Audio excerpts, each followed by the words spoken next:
देखिए मैं माता रानी से शुरू से ही मैं बहुत बड़ा भक्त हूँ, और बड़ा नहीं, मैं छोटा मोटा भक्त हूँ, क्योंकि दुर्गा पूजा में छाती पे मैं 9 कलश रखा। अच्छा होगा, क्योंकि 7000 किलोमीटर का टारगेट है। 7000 थोड़ा बहुत बढ़ भी जाए तो कोई दिक्कत नहीं है, क्योंकि माँ के पास जाने में बेटा को कोई कष्ट होता नहीं है, होता भी है तो माँ किसी को न किसी को भेज देती है। अभी तक मैं 3000 प्लस में कर चुका हूँ, आगे भी अभी 3000 3500 और यात्रा मेरा बाकी है। मैं 2 बार मैं जब भी चला तो सभी राज्य के मुख्यमंत्री, माननीय प्रधानमंत्री, सभी को मैं लेटर दे करके चला, जो कि उस लेटर से हमें कहीं कोई ऐसा बेनिफिट नहीं मिला।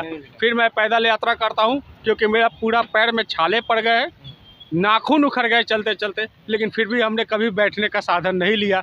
आखिरी होगा माँ वैष्णो देवी के दरबार, जम्मू कश्मीर, वैष्णो माता। पहले आपका नाम क्या है? सबसे पहले मैं आपके चैनल को धन्यवाद देना चाहता हूँ, आपके पूरे चैनल को, और जितने भक्तजन देख रहे हैं सभी के ऊपर माता रानी अपना आशीर्वाद बनाए रखे। मेरा नाम हुआ राजा बाबू, मुजफ्फरपुर जिला, साहेबगंज थाना, जगदीशपुर गांव का निवासी हूँ। और आप ये पदयात्रा कितने दिन के लिए निकाले हैं और कहाँ तक आप लोगों को जाना है, कहाँ से निकले हैं? सबसे पहले कि यह यात्रा जो मेरा है, अखंड भारत आपसी भाईचारा विश्व मानव कल्याण के लिए हम पद यात्रा करते हैं, और ये मेरा तीसरा पैदल यात्रा है। और उसी आधार पे हमने कविता भी लिखा है कि तिरंगा मेरी शान है, माँ मेरी जान है, तिरंगा मेरी शान है, माँ मेरी जान है, धर्म बदलना पाप है, मन बदलना नहीं, युवा का साथ है, बुजुर्गों का आशीर्वाद है, सदैव सबके साथ है। और ये यात्रा मेरा 7 सितंबर माँ सीता जन्मभूमि बिहार पुनौरा धाम से शुरू हुई थी, जो कि नेपाल के कई एक विभिन्न शक्तिपीठ सिद्धपीठ का दर्शन करते हुए, जैसे काठमांडू पशुपतिनाथ हो गए, वीरगंज में गहवा माई हो गई, गढ़ी माई हो गई, विश्वासद मंदिर है गढ़ी माई जो अभी लगा भी हुआ है। उसके बाद में हमने पटना में पटन देवी, कैमूर में मुंडेश्वरी माता, सासाराम में ताराचंडी मैया, मैहर में शारदा माई, चित्रकूट, सब करते हुए मैं प्रयागराज में पहुंचा हूं। और हमको तो कभी कभी ये समझ में नहीं आता है कि यहाँ का सिस्टम क्या है। हम यहाँ का योगी सरकार से, मैं माननीय मुख्यमंत्री जो आदित्यनाथ योगी जी है और भारत सरकार जो प्रधानमंत्री जी है, मैं उनसे एक ही सवाल मैं पूछना चाहता हूँ, आप तमाम जनता के अंदर में भी यदि समझ में आवे तो, कि जब सरकारी मंदिर, प्राइवेट मंदिर पे जाइएगा रुकने तो बोलेगा कि ये प्राइवेट मंदिर है, और सरकारी मंदिर पे जाइएगा तो बोलेगा कि ये सरकारी मंदिर है। तो यात्री आदमी रुकेगा तो कहाँ रुकेगा? जब सरकारी मंदिर को सरकार टेकअप कर रही है, प्राइवेट मंदिर को स्वयं का लोग टेकअप कर रहे हैं, तो मंदिर पे फिर लोगों को बुलाना बंद कर दिया जाए। तो ये आपके साथ कहाँ कहाँ हुआ है जो आप ये बता रहे हैं? ये घटना मेरे साथ यही हुआ है, प्रयागराज में ही हुआ है। एक माता रानी का, राम जानकी, जैसे अलौकिक माता का हमने दर्शन किया, वहाँ से जब आगे निकलिएगा तो राम जानकी का मंदिर लिखा हुआ है, प्राचीन मंदिर। वहाँ पे जब जैसे हम गए तो बोले कि हम यहाँ पे रुक सकते हैं क्या? तो बोले कि नहीं, ये प्राइवेट मंदिर है, यहाँ पे नहीं रुकना है। अच्छा। फिर आगे गए तो आगे पता चला कि ये सरकारी मंदिर है। अच्छा। तो फिर आदमी, ये तो खैर बात की बात है, ये तो माननीय सरकार लोग का कहना है कि कैसे क्या करेंगे नहीं करेंगे। तो और दूसरा चीज़ मैं यही मांग करूंगा ये दोनों सरकार से, कि मैं कोई नेता नहीं हूं कि मैं किसी के लिए कोई चीज़ का मैं मांग करूं। मैं समस्त जन कल्याण के लिए मैं करता हूं कि सबसे पहले मंदिरों का जो है दर्शन फ्री कराई जाए। जैसे कि आपका एक रमन रेती जगह है आपका मथुरा जिला में, रमन रेती ब्रह्मांड घाट से आगे पड़ता है, 84 खंबा में। उस 84 खंबा में जब दर्शन करने हम गए थे पिछले यात्रा के दौरान में, तो हमें कभी ऐसा मौका मिला नहीं कि यहाँ पे फिर मीडिया बंधु को हम बता सके। तो उस 84 खंबा में एक ही चीज़ बताया गया, या तो आप 51 kg घी का दान दीजिए, नहीं तो एक गाय का दान में पैसा जमा कीजिए। अच्छा। तो मैं बोला कि भैया यहाँ का विशेषता क्या है? तो उन्होंने बोला कि यहाँ का विशेषता यही है कि यहाँ पे बलराम जी का जन्म हुआ है, गर्भ जोन है। तो मैं बोला कि अच्छा गर्भ जोन है भैया, तो एक बात बताइए, तब तो जब बलराम जी जन्म लिए होंगे तो बाहर भी आके खेले होंगे, ये तो है नहीं कि अंदर से वो गायब हो गए होंगे। तो हम बाहर से हमने प्रणाम किया और फिर मैं यात्रा आगे कर दिया, लेकिन उन्होंने हमें दर्शन नहीं करने दिया। अच्छा, आपको दर्शन नहीं करने दिया? नहीं करने दिया गया। मतलब चढ़ाओ तभी दर्शन, नहीं तो नहीं? नहीं। तो मैं बोला कि चलो कोई बात नहीं, जो माता रानी चाहेगी वही होगा। तो ये सबसे बड़ी अनुभव होता है इंसानियत का अनुभव, कि कै % इंसानियत भारत में बचा हुआ है। तभी मैं बोलता हूँ कि इसको इंसानियत राष्ट्र बनाया जाए, विश्व गुरु बनाया जाए। जब तक हम लोग एक दूसरे को सपोर्ट नहीं करेंगे तब तक कहीं से कुछ नहीं होने वाला है। और यही कि एक अयोध्या में जल पुलिस है, वो लोग 700 पब्लिक का जान बचा चुके हैं। अयोध्या के जल पुलिस, जो कि रवि प्रताप मौर्य जी हो और भी उनके गोताखोर डिपार्टमेंट हुआ, जैसे नित्यानंद यादव, तो उसके लिए भी हमने आवाज़ उठाया था ये सरकार से कि इन लोगों को सम्मानित किया जाए। इन लोगों को सम्मानित किया जाए। तो मैं भारत 100 न्यूज़ चैनल पे आके मैं बोला भी था कि अयोध्या का जल पुलिस को सम्मानित किया जाए, क्योंकि 500-600 पब्लिक का जान बचाना कोई साधारण बात नहीं होता है। वैसे वैसे वीर सिपाहियों को आप सम्मानित नहीं कीजिएगा। तो ईमानदार मरता है सम्मान के लिए और बेईमान मरता है पैसा के लिए। तो ईमानदार पैसा से खुश नहीं, उसको सम्मानित से खुश है।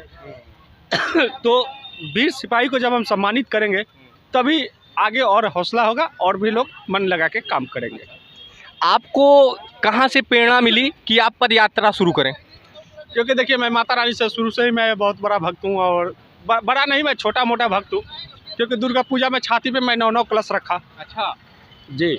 और समाज सेवा में मैं अच्छा समय देता हूँ।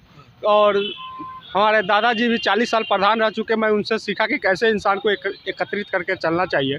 वो चीज़ हमने देखा। ये देखिए, मैं पहले ही बोल दिया कि मैं कोई नेता ना हूँ।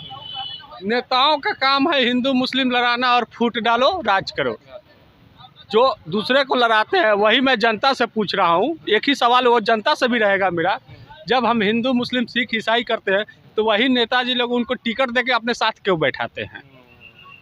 सबसे पहले जिस जाति से जिसको घिरना है, जिस धर्म से जिसको घिरना है, उसको टिकट देना बंद करो, उसको वोट लेना बंद करो।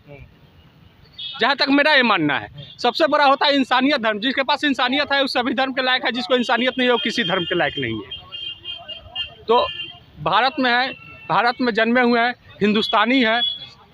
और हिंदुस्तान में रहने वाले का एक ही कर्तव्य है कि हम अपने आप को बचाते हुए हिंदुस्तान की कैसे रक्षा करना है। जब तक हम लोग एक दूसरे का सपोर्ट नहीं करेंगे तब तक आपका कहीं से कुछ नहीं होने वाला है।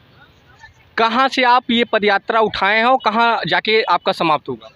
यह यात्रा मेरा सीतामढ़ी पुनौरा धाम से उठाए हुए हैं, जो कि ये मेरा तीसरा यात्रा है। 2 यात्रा मैं हुआ था। सबसे पहला यात्रा मैं किया था 16 जनवरी 2023 में, जो कि मुजफ्फरपुर से जम्मू कश्मीर गए हुए थे। दूसरा यात्रा हुआ मेरा 2 दिसंबर 2023 में, जो कि वो भी 26 मार्च को माता रानी के पास जाके यात्रा में अपना समाप्त की। अबरी है 7 सितंबर 2024 से, और आगे माता रानी जाने कि कब तक यात्रा मेरा समाप्त होगा। क्योंकि 7000 किलोमीटर का टारगेट है। 7000 थोड़ा बहुत बढ़ भी जाए तो कोई दिक्कत नहीं है, क्योंकि माँ के पास जाने में बेटा को कोई कष्ट होता नहीं है। होता भी है तो माँ किसी को न किसी को भेज देती है। यह मेरा सौभाग्य कहिए कि माँ हमें बार बार याद कर रही है, और हर जगह से मैं निकल रहा हूँ। हर जगह का मोटिवेशन मैं देख के मैं आपके मीडिया के चैनल पे मैं बता रहा हूँ कि जो हकीकत है, हकीकत आप जानिए। हकीकत से आप वाकिफ होइए। क्योंकि कहना और करना जमीन आसमान का फर्क है। तो आप कहने पे मत चलिए, डायरेक्ट करके दिखाइए। अच्छा, एक चीज़ बताइए, कितना आप अभी तक पदयात्रा कर चुके हैं और कितना अभी बाकी है? अभी तक मैं 3000 प्लस मैं कर चुका हूँ। आगे भी अभी 3000 3,500 और यात्रा मेरा बाकी है, जो पूरा करेंगे। और मैं 2 बार मैं जब भी चला तो सभी राज्य के मुख्यमंत्री, माननीय प्रधानमंत्री, सभी को मैं लेटर दे करके चला, जो कि उस लेटर से हमें कहीं कोई ऐसा बेनिफिट नहीं मिला। इसलिए दुर्भाग्य से इस बार मैं किसी राज्य के मुख्यमंत्री को मैं लेटर पैड नहीं दिया। अच्छा। हाँ। पिछली बार आपने सबको लेटर पैड दिया था, इस बार नहीं दिए? नहीं, 2 बार मैं दिया हूँ। अच्छा। दोनों 6 राज्य के मुख्यमंत्री और माननीय प्रधानमंत्री जी को, लेकिन उसका कोई रिप्लाई नहीं आया। एक जगह से रिप्लाई आया कि आप नियरेस्ट पुलिस स्टेशन में जाके कंप्लेन कीजिए। तो भाई हम क्या चीज़ का कंप्लेन करेंगे? कोई मेरा डकैती चोरी तो हुआ नहीं है कि हम नियरेस्ट पुलिस स्टेशन में कंप्लेन करेंगे। हम यात्रा कर रहे हैं, यात्रा से जा रहे हैं, तो ये भी बड़ी सौभाग्य है कि जनता का आशीर्वाद ही मेरे लिए, और जनता ही हर जगह कहीं भी सपोर्ट की है। और मिलिट्री, पुलिस, पब्लिक तो सपोर्ट करती ही है। ऐसा कोई बात नहीं, 5 उंगली है तो 5 बराबर नहीं है। तो इसीलिए हम कहेंगे कि आगे भी ऐसा ही माता रानी आशीर्वाद देते रहे कि आगे का यात्रा हम पूर्ण करके और शांतिपूर्वक हम घर लौट सकें। अच्छा, आपको कहाँ समस्या देखने को मिली? क्या आप कभी मतलब ट्रेन या बस किसी का सहायता भी लिए हैं?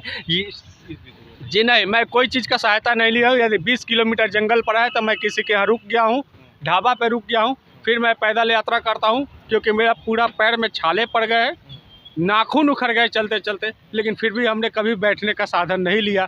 ज़्यादा तबीयत ख़राब होता है, 1 से 2 दिन में ब्रेक दे देता हूँ, लेकिन मैं बैठता नहीं कोई चीज़ पे। तो कब से स्टार्ट किए हैं, किस तारीख से? 7 सितंबर 2024 से मैं यात्रा शुरू किया था माँ सीता जन्म। सितंबर से? जी जी जी। अच्छा। और कब तक आपको उम्मीद है कि ख़त्म हो जाएगा?